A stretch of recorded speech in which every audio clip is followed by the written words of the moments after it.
Hello Aces and welcome back to another video. So, this is going to be update video number 2 in terms of a new series that I'm starting on the channel about the 10 builds series kind of thing. So, a lot of you on my last 10 builds, the video I released back in late September with the that was titled New Builds Coming, you guys really liked that kind of video style, and you guys gave me a lot of positive feedback, so I decided to do another one.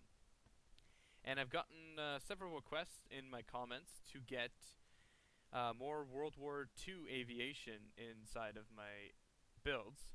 So this update is going to feature more World War II planes, because last update we only had one World War II plane. We did have a few other Second World War stuff, like the Sherman tank, the Japanese submarine as well we had, but we only had one plane, which was the Me-262. So this time I have added much more World War II planes, and I've also added a few other little things. And one other thing I want to mention is, last time I did 10 builds, this time I'm actually increasing it to 12 builds. So instead of 10, you're going to get 12, so there's 2 extra. And there will be a 13th one, but that will be that'll be the big build. So the last big build was the G4M1 from the last update. So this one is going to be something else. I'm not going to tell you what it is, but it's going to be something cool. So anyways, without further ado, let's get into the builds. Okay, so for build number 1. Now this may look very familiar to you. You're probably saying, didn't you already do an Me-262 last time? Yes, I did do an Me-262. However, this is the Japanese version. This is the Nakajima Kika. So this was built right at the end of World War II, and unlike the 262, it never saw combat. It was built, and it was actually flown, I think, a few times as a test, but it was actually never saw combat, unlike the 262. Now the Kika kind of originated from a licensed-built version of it. The Germans had sent the Japanese plans to build the 262. However, the Japanese decided to change the design of it a little bit, and they actually made it better than what the Germans had. The Kika was smaller than the 262, but it was faster, more maneuverable, and actually had more powerful engines. The only thing it lacked was armament. It only had two 30mm cannons, which are right here. So the 262 had, I think, like 420 cals, or I think it had two 30 cals and 420 cals, or no, it was 420 cals it had. So it may have had like not as like it had 20 cals, but this thing had 30 cals, but it had 4 of them. So, and yeah, it was pretty good, the 262. But anyways, so yeah, this is a cool little aircraft that you can build. You can build right alongside the Me-262, and then you can compare them. I will be going over a difference video, so probably after I build the Kika, expect the video to come out, which will be discussing the differences between the 262 versus the Kika, and which actually would have been a better design. So I will be making a video like that, and that's actually something I also like to do on the channel, is kind of, if I build two aircraft that are similar, I like to compare them and do like a comparison of which one might be better and more effective. So, but anyways, so that's build number 1. Okay, so for build number 2, we got the Mitsubishi A6M0. Now, if you've been following my channel for a little while, probably well, for at least the past 3 years, I've released 2 tutorials on the Mitsubishi Zero. Now, one of them was in a kind of one that I designed before. It was completely out of scale. It didn't really look as nice, and I don't really like that design. However, I have not taken down the video because it is actually doing pretty well in terms of its views and stuff, so I'll keep it up. And then I redesigned the Zero again, made it look a little nicer. But then I did further research on it, and there's a few things that I didn't know about it. But first, what I did is I did change the design a little bit. I made it a little more, I shaped it a little better. It's got a new propeller. It's got some new little bits on the wings here, and I've decorated a little bit more. I've added a pitot tube right here. Now, one thing I did not know about the Zero, because this is the naval variant of the Zero, so the army ones would not have had this one. is folding wingtips. So I did not know the Zero had folding wingtips. So basically, when it's on an aircraft carrier, for them to be able to fit like 3 of them at once, they would fold the wingtips so they would take up a lot less space. Now, obviously, because these things had to be deployed super fast, the wings didn't exactly fold all the way like you'd see on the F4U Corsair or the Nakajima B5N2, but they did fold the wingtips, and yes, I will be showing you how to do that in the tutorial. So, anyways, let's move on to the next build, and the final Japanese aircraft. Okay, so for build number 3, now this is a big one. Well, it's a big-ish one. This is the Mitsubishi G3M1. So this is actually the predecessor to the Mitsubishi G4M1, which I just did a tutorial of. So I'll link that in the description, and there should be a card right here that you should see to link to that tutorial. And so this plane came out during the 1930s. It was used when Japan was conquering over the Philippines and China. So this was the kind of the standard bomber that they used. It wasn't very good though. It was very slow, didn't have very powerful engines, and it was very easy targets for Chinese fighters, especially when the Flying Tigers came on the scene, like the P40s and stuff. But when it was versing the Hawks, the Hawks weren't too effective against it, although I think there was a lot of kills that the Hawks got on the G3Ms and stuff, so yeah, they weren't too good airplanes, but the G4M1 was a lot better, obviously, because it had better armament, it was faster, but the G3M is still a really cool aircraft, and you'll have both of them in the collection. You'll have the G3M and the G4M, so I was going to release this one earlier, but you guys wanted the G4M super bad because you've been waiting, 3 years for it, so I decided to bring that one out first, and because I've already built the Yokosuka Oka, so this plane never carried it. It was the G4M. So yeah, it's a really cool plane. It's a medium bomber, and wherever you built the G4M, this thing will also work as well. So anyways, let's get on to the next one. Okay, so for the next build, now we got an American aircraft. This is the Boeing P26 Peashooter. So this is a little tiny fighter plane. And when it actually first came out, it was a really advanced plane. It was actually considered a very modern aircraft because it was the first all-metal monoplane. At least one of the first all-metal monoplanes. And as you can tell, this is a naval one. I will be showing in the tutorial of how to make different ones. So making an army one and this naval one here. So it's a pretty cool plane. And this thing was obviously built in the 1930s, and it saw service throughout the early years of World War II. However, it was quickly becoming obsolete once 1940 came, and it was ultimately replaced by much better fighters like the P36 and then eventually the P40. So, anyways, it's a cool little plane, and it's very easy to build. So let's move on to the next one. Okay, so this airplane right here is the American Douglas TBD Devastator, which is a dive bomber, and it was built during the 1930s, just like the Boeing P26, and it saw service during the very early stages of World War II. It actually did see service. It started service in 1937, but it didn't really get used much until World War II began. And it did participate in a couple of the very early battles against the Japanese. However, it would prove to be kind of inferior to especially the Japanese fighter planes. So by 1942, this plane got replaced by the TBF Avenger, which would become America's standard torpedo bomber in World War II. And it would prove to be very effective against a lot of the Japanese ships. So, but this is a really cool aircraft. It's got some really nice color patterns. It has a light gray fuselage with a red tail and ailerons and yellow wings. And these black stripes here, this is actually the hard points of the wing. So when you would get up onto the plane, this is the part you would step to get into the cockpit. So And it's got some other pretty cool details. I did equip it with bombs as well. You can fit a torpedo underneath this thing. I just haven't put one on mine because I chose to put bombs on it.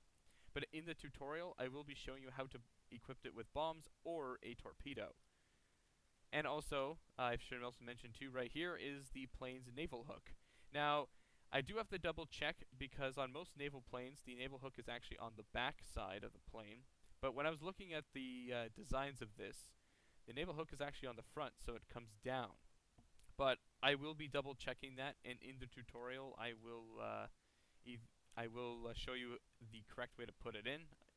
But I'm pretty sure that this way is correct because I did look at some really good photographs and 3D models of this thing as well. So, anyways, let's get on to the next one.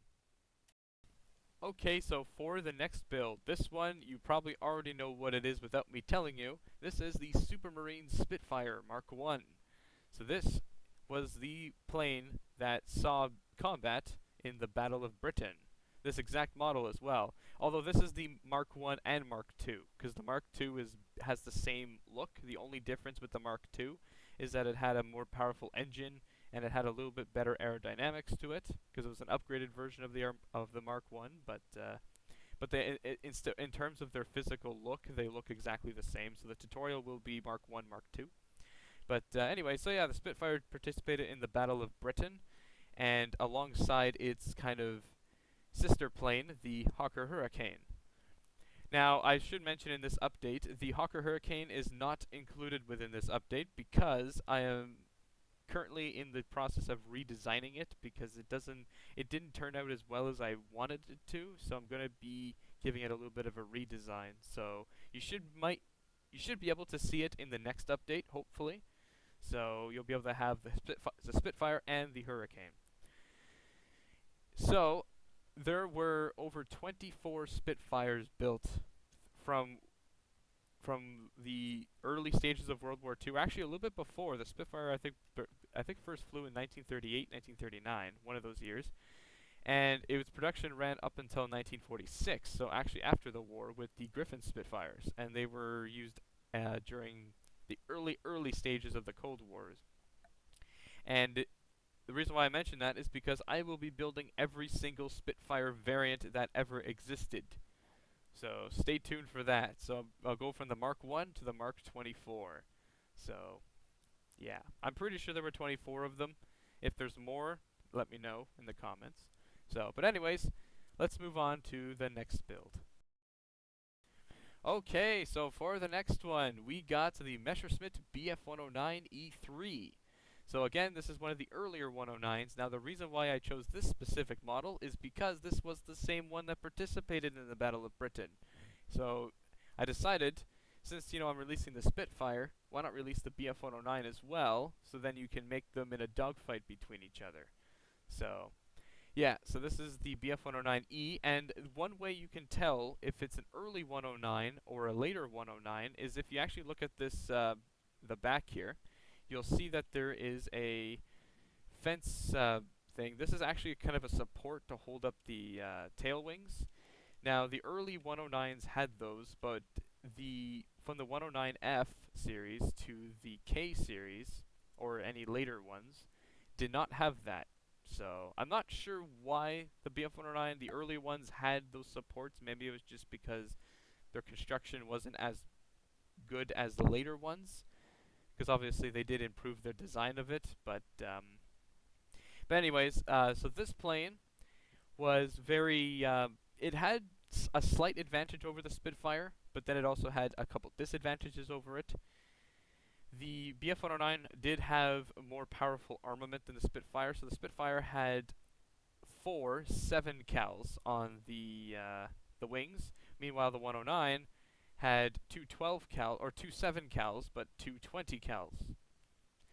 And so it had a much more powerful armament. It can also climb a lot higher, so it can pretty much outclimb the Spitfire. And it was also very good in diving. The only thing, well, actually 2 things the Spitfire had for its advantage is that it was more maneuverable, and it had better cockpit visibility. Because Spitfires were actually you had a rear view mirror on the inside the cockpit, so that's pretty cool. But and the 109s didn't. They actually had pretty poor cockpit visibility as well. You can't really look behind you. So, but yeah, so there's the Bf 109E3, and like I said with the Spitfire, I will be building more variants of the 109, including some of the early ones and the later ones as well. This is kind of like an early-ish version. There's also the B series that came before, so I will be building those. So, but yeah, so hopefully you look forward to both of these aircraft. And yes, I will be building more planes from the Battle of Britain as well. Obviously, you got the Heinkel 111, you have the Dornier 17s and the Ju-88s, and obviously the Stuka. So those will be coming up as well very, very soon. So stick around for those. Let's move on to the next one. Okay, so for the next build, now this is still a World War II vehicle. However, it's not an aircraft, it's a boat. So this is, I'm not going to try to pronounce the name because it's a German vessel, but I'm going to call it the LS3 because that is the best way I can remember it. Now, if you've played the game War Thunder, this is the reserve boat that you get if you do the German coastal fleet tree, and it is probably one of the most fun vehicles to play in the coastal tree. Oh, there's a few other fun ones, but especially for Germany, this one is. But so I decided to make it in Minecraft. So here it is. This is what it looks like. As you can see, it's a very, very small boat. Now, basically, what the role of this boat is a torpedo boat. So the torpedoes will actually come through these things here. The torpedo would basically launch out the back and go underneath the boat while, and these are its propellers, but because it's on the ground, I don't have detailed propellers, but anyways, the torpedoes will launch out, go underneath the boat, and then go to their target, basically. And the boat is equipped with one 20mm gun. Now, this is actually a gun off probably an aircraft, because it has an aircraft turret at the top of it, looking turret at the top of it. Now, as you can see, it does have a bit of an interior. I'm not fully finished it with it yet. Like the kind of the cabin part of the interior still needs work, but I have the kind of, I don't know what you would call it in this. I mean, I guess I can call it the bridge. You know, this is kind of the bridge of the boat because obviously you have to use ship terms when you're discussing about boats. So I can't use the word cockpit. So cockpit's for planes, but bridge is for boats. So this is the bridge. You can see the bridge section is pretty well completed. So anyways, let's move on to the next one. Okay, so for the next build, this is the de Havilland Canada Twin Otter. Yes, I had to include a Canadian build into this because, you know, I'm a Canadian and I want to incorporate as many Canadian things as possible. So, but anyways, so this is a really cool little aircraft that is basically used as a regional plane, but it's mostly used for, like, if you want to go from one island to another island. I think they have a lot of these in, like, the island countries. And I believe they use some in Hawaii as well. I think to get from different islands, they just use Twin Otters. And the Twin Otter can actually be equipped with a quite a few different configurations. For example, this is kind of the standard version with this, which has wheels on it. There is also one that I will be showing you how to build in the tutorial that it will involve floats. And these are also used in the Canadian Arctic, which has skis on them. So they can actually be fitted with skis as well. So that's pretty cool. And it will go really well with the Beechcraft. So if you built my Beechcraft tutorial, this aircraft would go really good with it because it could fit in a small airport. So if that's what you're trying to build and put the Beechcraft in there, well, now you have a new addition to your airport. You have the Twin Otter. Now, I should also mention that this is also a redesign build of another Twin Otter model that I did way, way back when I first started YouTube, and it was actually the tutorial I did right after the Beechcraft from like 5 years ago.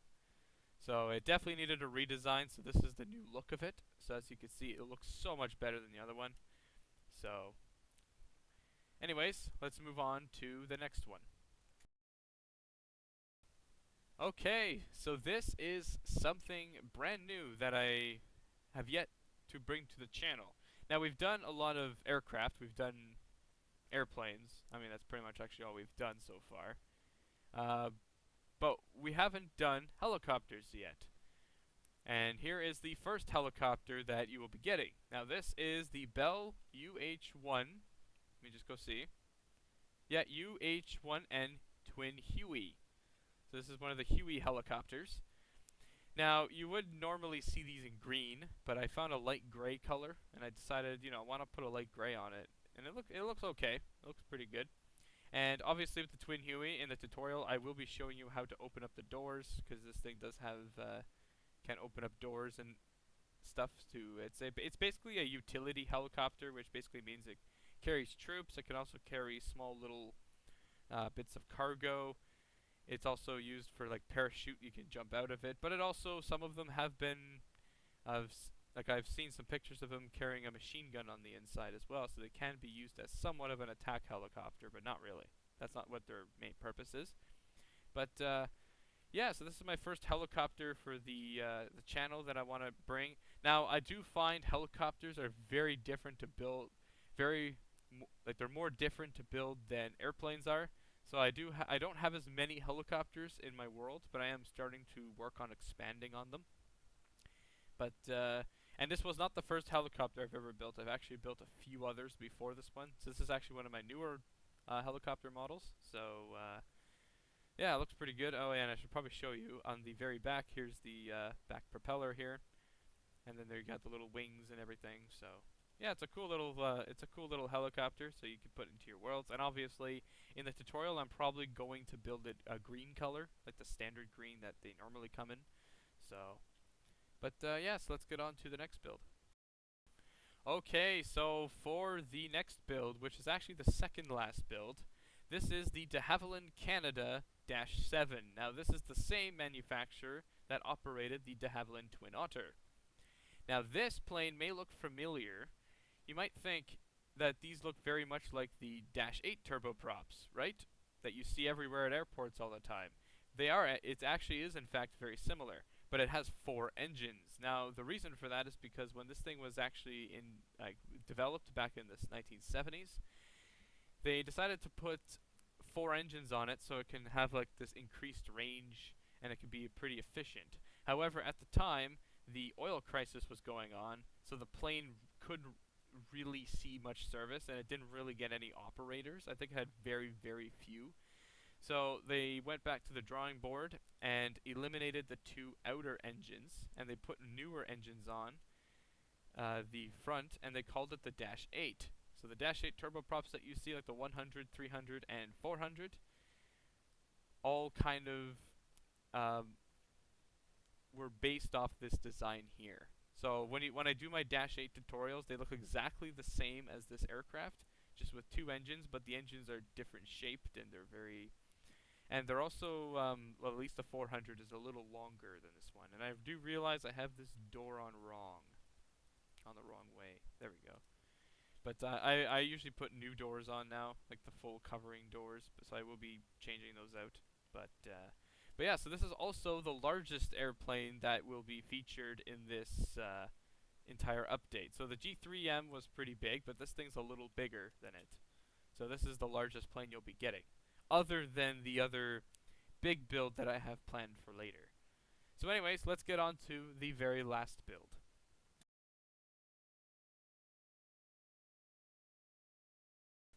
Okay, so just as you thought that I was done showing off the World War II planes, I decided to save one more for the very end, and this is an Italian fighter plane. This is the Mach-E C200 Sieta.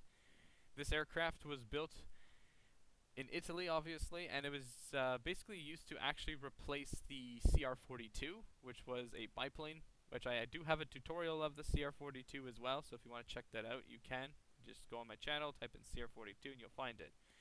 So this plane was basically a much more improved version of the CR-42, and it's a monowing plane as well, and it does have metal construction. I believe it has fabric on the back as well, but it's a cool little plane, and it saw service in the very early stages of World War II. However, with the advancement of Allied aircraft, this thing became obsolete very fast, as most of the Italian planes did as well. So, but this plane would be kind of the groundwork, though, in like the later years of World War II for more advanced Italian fighters that actually would prove to be extremely effective. And that would be the 202, the Folgore, the 205 Veltro, and then eventually the G55 Santorio. And yes, I will be building all of those planes on the channel as well, so stick around for that. Now, a few things I do want to mention about the aircraft. As you can see, it's in this really nice camouflage. Italian camouflages are very, very cool, but they're extremely detailed and can be pretty complex. So I did the kind of the easiest thing. I will be showing you how to do this in the tutorial, but I probably won't cover the entire plane in it. I'll just show you the basic of where to lay everything out, and then you can do the rest. And I also am planning to shrink this white stripe. Instead of it being a 2 block, it's going to be a 1 block. And I'll probably add a little bit more camo on the side here, maybe a bit on the tail and everything. But yeah, so that's basically the very last and final build. Okay, that finishes it with the next kind of builds update video. So, did I make any good choices? Do you like the choices that I made, or do you think I could have done better? Please let me know down in the comments. And also, since I'm going to be doing this as kind of a series, if you have any specific build requests of what you want to see within the next update, please let me know, because if I have it in my world and it's all finished and ready, I will put it in. So, yeah, please let me know specifically what you would want in this so I can incorporate it into the next update, because I would like to start seeing your requests, because I kind of have to go around my world and try to find the things that I want to choose, but I would like to hear what you guys want, because that's kind of what I want to bring, is what you guys want, so you could build your favorite aircraft or whatever. As long as it's not too big and too crazy, then that should be fine. But because I will start to get to the more bigger and crazier builds later, but I want to wait till I kind of improve as a YouTuber and also get bigger as a YouTuber as well, because I'm going to be putting loads of time into much larger and more complex builds, and I want to make sure that, you know, people are going to watch them. So, but anyways, so yeah, let me know which builds you are looking forward to the most, and let me know in the comments. The build that probably my most favorite out of all of these builds, I would say, is probably the G3M or the LS3. I believe actually my favorite build is the LS3 in this one, because I found it turned out so nicely, and I also like the Huey helicopter as well. So, but let me know what your favorites are and which one you guys are looking forward to the most. Anyways, if you guys did enjoy this video, please make sure to smash the like button. It will really help a lot. Subscribe if you want to see more cool, awesome builds, and I'll see you guys on the next one. Later.